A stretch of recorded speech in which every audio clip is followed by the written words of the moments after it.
Technology is not a new subject matter within the cinematic medium, and this is quite apparent. Over the course of film history, it's an almost taboo subject that has continued to intrigue filmmakers of all varieties, who showcase their own distinct vision and version of these ideas in a way that broaches surprise and excitement to audiences, as well as a distinct horror approach sometimes. You see, the appeal of technology in relation to the cinematic medium is that it's an exciting new frontier that is ever evolving. Just when we think we've reached the brink of discovery or innovation in terms of technology, there's always a new angle or idea that begins to challenge our preconceived notions of what we thought all along. And filmmakers throughout history have adapted this into many cautionary tales that feel timely and relevant all the same. This is seen especially within the science fiction genre, in which movies such as Ex Machina, Her, and even WALL-E have examined the role of technology, and in particular artificial intelligence, within our own lives and how it has begun to challenge our way of living itself. Yet, if we want to examine a movie about technology that has remained just as relevant and impactful today as it was upon its release, we need to look no further than the classic 1982 film TRON. A groundbreaking film at its time about a human crossing the barrier into a quote digital frontier, TRON is a film that has spawned a vast franchise of sequels, reboots, theme park attractions, spin-off toys, and many more. In fact, I even covered the sequel TRON Legacy in a video essay a few months back, which you can check out in the description down below. There's something about the TRON movies that feels so individualistic and unique in terms of the technology angle and how it broaches it. Its arguments about sentient intelligence in terms of digital capacities feel so timely and vulnerable, as if the filmmakers themselves were afforded a window into the future somehow, and saw our capacity and how we rely ever increasingly on the assistance of artificial intelligence in our day-to-day lives. For this reason, TRON is a franchise that I love to revisit from time to time. Not just to immerse myself into the vibrant world of the grid, which is also fun, but to simultaneously explore many of its core and centralized ideas and themes that invite the audience to ponder their own use of technology as well. And in this vein, this is why there was perhaps no other film I was more excited for this calendar year alone than the long-awaited follow-up to the first two TRON installments, which is TRON ARES, which hits theaters everywhere this weekend. It's been 15 years since audiences last escaped to the grid, which means that a lot of time has passed in which technology has yet again shifted and changed with ease. In order to remain relevant and connected to our modern day society, it makes sense then that TRON ARES would have to seek to tell a story that not only grounds itself in our current time period, but also broaches the subject of technology and its many facets in a way that feels almost like a time capsule for our current era. This led many series fans to wonder, what would TRON ARES be about exactly? With filmmaker Joachim Roning attached to direct, who is no stranger himself to leading the directorial efforts of many Disney sequels of past, and actor Jared Leto attached to star as titular computer program, who is himself apparently a major TRON superfan as it might have it, it was a fair question to say that many wondered aloud whether this would be a true successor of the franchise that continued the story beats of the first two films along in a nuanced or insightful way, or an individual spin-off that felt like TRON in name only. It seems, however, that for as many fans as were excited about the film, and trust me, there are a lot, there were many detractors that vehemently hated this film well before its release for one reason and one reason alone: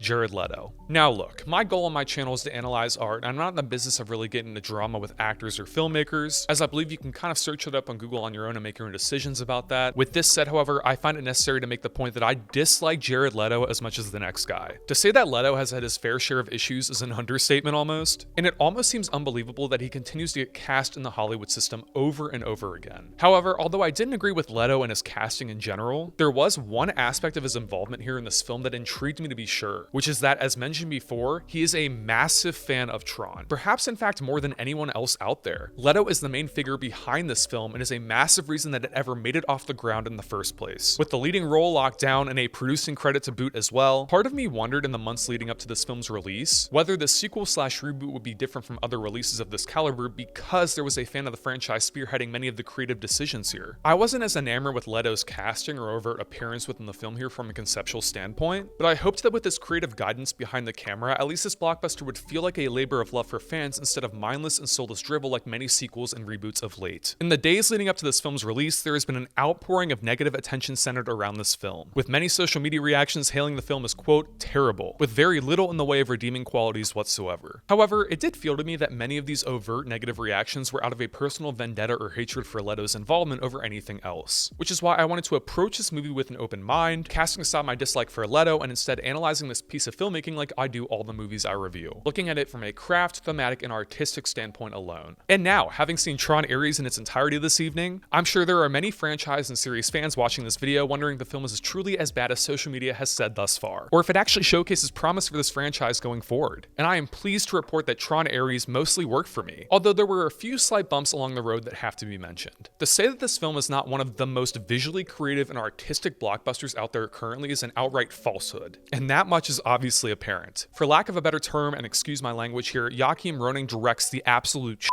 out of this, and I mean every single word of that. This quite possibly might be one of the most visually stunning films of the entire year, and I mean that full stop. The emphasis on neon lighting and coloring, the careful framing and cinematography of every shot, the translation of the digital realm into the real world, it's all handled with so much grace and nuance in every single creative choice here. And on that level, I find it necessary to start off my review by saying, if you are going to see this movie in theaters, and you absolutely should, make sure you see it in IMAX 3D or 3D in any capacity if you don't have an IMAX theater near you. This is by far one of the most gorgeously rendered and executed films of the year from a stylistic standpoint, and if you don't see it on a large scale in 3D, you're missing out. However, with the visual style and tone established, many might be wondering if the story underneath is just as vibrant and layered, and the answer is kind of. TRON ARES follows Jillian Dillinger, played by Evan Peters, a tech genius and CEO of Dillinger Systems, a technology company dedicated to fostering the future of tech within the industry. This is showcased in the form of a new experiment that Jillian places within the confines of the real world, in which he has figured out a way to transport computer programs from his digital grid security system into the real world, employing them and their gadgets as disposable agents that are unlike anything humankind has ever seen before. This includes ARES, played by Jared Leto, a program that starts to feel out of place in his role as a mindless computer soldier, and begins to question who or what he is after he goes against his programming to help out Eve Kim, played by Greta Lee, the rival CEO of Encom who is hunting down a piece of computer code as well as Jillian that could change the entire world as we know it. It has to be said yet again that I am not a fan of Jared Leto as a person in the slightest. There are many conversations to be said out there about separating the art from the artist, and I am extremely open to them in most cases. With that in mind, I find it necessary to say that ARES is a role that Leto was born to play, and if you don't recognize that, I don't know what to say. He actually conveys the steely and cold exterior of this computer program with ease, constraining himself in those quieter and more intimate moments and also portraying that inner struggle in terms of self-recognition and worth with ease. Again, I don't like the performer,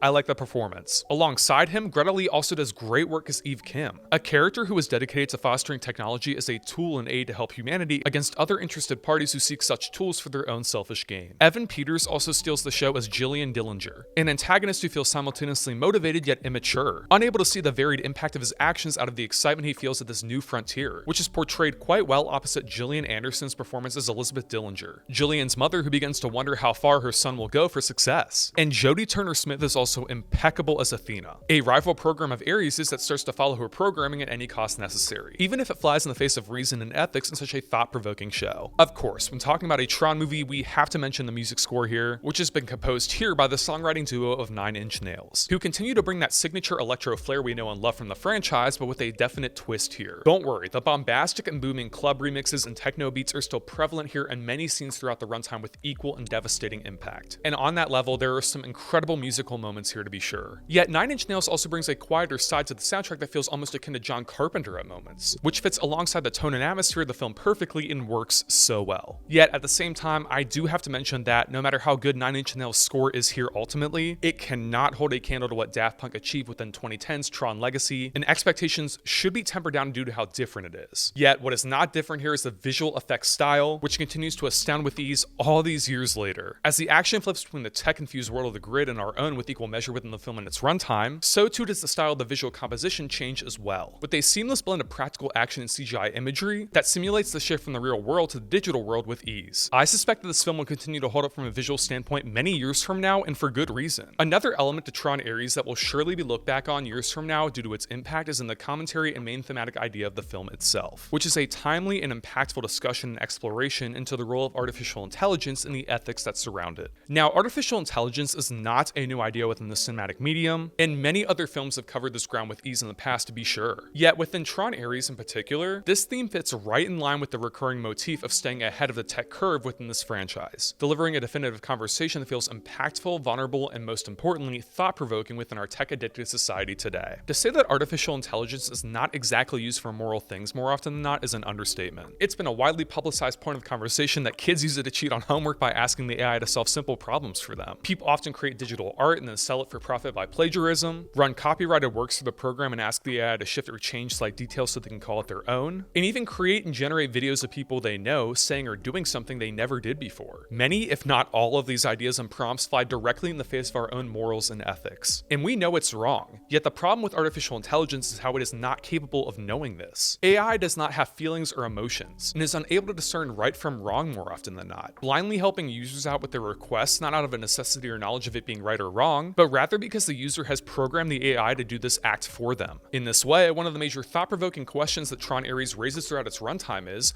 would AI ever stop an immoral action on a larger scale? And what are the confines of this technology in relation to our own lives? Another important and impactful angle raised throughout this complex idea is the idea of a large corporation weaponizing AI against its own interests, sending this technology after their competitors or detractors to silence or maim them in some way. All of these thought-provoking ideas in relation to artificial intelligence are broached at many key points throughout TRON ARES in its runtime, further adding to the complexity on display within the film and therefore adding weight to the movie itself that feels so nuanced and insightful when compared to other blockbusters of this caliber alone. Yet perhaps the most exciting element about TRON ARES, especially for fans of this series and franchise, is that this in no way feels like a direct follow-up to 2010's Legacy, and instead borrows heavily from the original 1982 classic in terms of aesthetic and fan service moments at parts. Yet, although fans of the original installment will no doubt enjoy these references and moments, fans of 2010's TRON Legacy will no doubt feel cheated in how the film doesn't explore further story arcs or moments from the sequel installment, although the ending of the film does include some exciting developments in this regard that might be carried into a future sequel down the line. Yet there is one area in which ARES compares to Legacy as mentioned, and that is in the visual style and direction, which continue to astound with ease here. Joachim Roning brings a high intensity and visceral display to the film, which makes it stand apart from the large majority of blockbusters within the last few years alone. It's honestly really rare to find a big budget film with this much visual variety and depth in every single frame, and aesthetically, TRON ARES soars in this regard. Yet with as much emphasis and vibrance that has been placed upon the style of ARES, many fans might be left wondering if the story is in any way comparable to the franchise's highs as well. And the disappointing result of this, and one of the main limitations that holds TRON ARES back from truly being a great movie, is that it's not exactly fresh or innovative in terms of plotline or script moments overall. As mentioned, the screenplay is hit or miss here, full of clunky dialogue and humor moments that feel more in line with Marvel movies of old than they do any inherently nuanced ideas. Arturo Castro's character in particular is given the brunt of these humor-filled moments here, which cut through the dramatic stakes of the film in such a clear fashion and never allow Castro the opportunity to do really anything unique with the character, which is such a shame given his incredible acting caliber in general. The plotline and story in this installment are also not doing anything that individual or original, as it does kind of feel like an amalgamation of ideas and moments from other sci-fi franchises, blended into a Frankenstein-esque monster of high-stakes intensity and action. And in that regard, the ending act does devolve into some rushed cacophony at moments, in which the focus isn't always entirely clear, and it seems apparent that no one on the creative team really knew how exactly to bring about a nuanced conclusion in this regard. And although the individual AI angle is broached with timely and impactful insight, especially in this day and age, it's also not really exploring any new territory with its commentary in this regard. But its arguments do remain not only valid, but thought-provoking at the end of the day. And on that level, they do work. Fans of the TRON franchise will know personally that many do not flock to this franchise out of a necessity for complex narrative or thematic structure, and that much is clearly apparent within this installment in particular. This is, simply put, comparable to a visual album for 9 Inch Nails, in which the incredible songs are accompanied by mind-blowing visuals that are meant to be seen on the big screen, and high-stakes action that complements many of the more intense moments on display here. It would be true to say that TRON ARES is not breaking any new narrative ground in terms of storytelling within this genre here. But when a film like this does its job of high-intensity entertainment this well, who am I to rain on the parade? To say I personally didn't ultimately have a blast with TRON ARES is a blatant falsehood, as this is an adrenaline rush of a film that kept me on the edge of my seat and invested from start to finish. And in the era of endlessly formulaic blockbusters that feel muted and subdued in terms of visual impact, it's a movie like TRON ARES that reminds you of just how much fun this caliber of filmmaking can be at the end of the day. ARES is not seeking to break narrative ground or reinvent the wheel in terms of complex sci-fi storytelling, but as many TRON fans might be able to tell you at this point, that has not entirely been the focus of this series thus far. Rather, I'd compare this installment to an incredible theme park attraction, in which you strap yourself in the restraints at the beginning, get launched off at 1,000 miles a minute with a huge smile on your face, and end the experience coming down off of that incredible high. Although there might be some slight personal qualms about how smooth the track was or how great of a design the ride was at the end. For this reason, TRON ARES is easily an experience worth watching in theaters on the biggest screen you can possibly find, and especially in 3D. This film is using 3D technology in a way I haven't seen since the Avatar films from James Cameron, and I mean that wholeheartedly. If anything else, I can confidently say that TRON ARES is the most fun I've had in a movie theater so far this year, and if audiences go in with the right mindset in terms of narrative issues and the storytelling complexity on display, they might be able to enjoy their foray into the grid once again with ease. TRON ARES is a movie that was made by a TRON fan for TRON fans, and it's easy to see. And for that reason, I suspect many will enjoy their time in the grid this weekend and beyond. That's why I'm giving TRON ARES a 3.5 out of 5 stars.